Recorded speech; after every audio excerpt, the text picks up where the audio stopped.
guys, magluluto ako ng celery soup. So, ang gamit kong celery ay baby celery.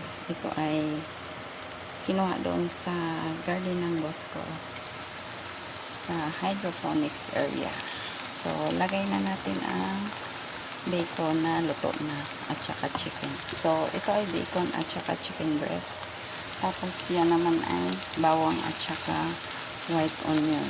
White onion tsaka garlic yan. Tapos, ang ginamit ko dyan, olive oil at saka konting butter. So, dairy butter ang ginamit ko dyan.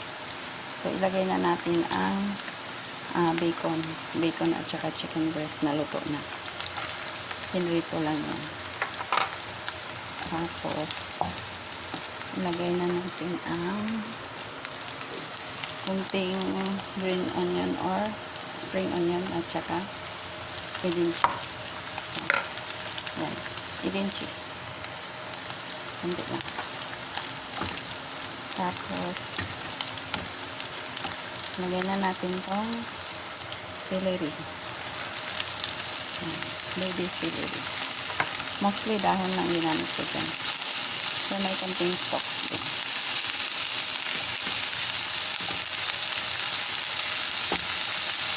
So, halo-haloin lang po siya, guys.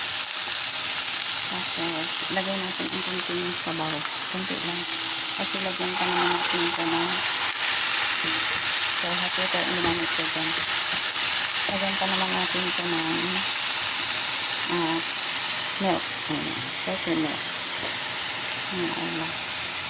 At saka itong Nestle cream. So, timplahan na natin.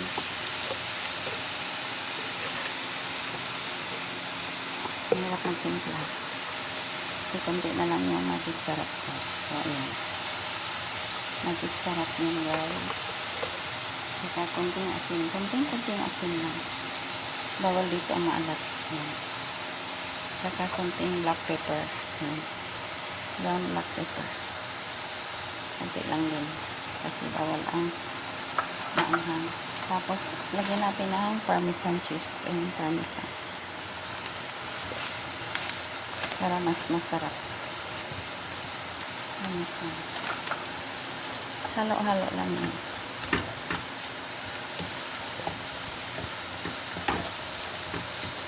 Tapos, ilagay ko na yung konting cream. Kasi, kailangan maluto itong cream na ito dahil ano ito, tira.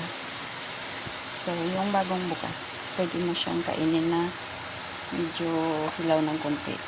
Kasi, bagong bukas yung wala pang bawas. Pero yung mga bukas na, kailangan talaga dadaan sa apoy.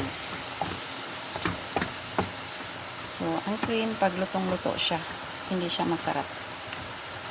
Kailangan hindi siya overcook. Pero itong cream na ito, lulutuin natin.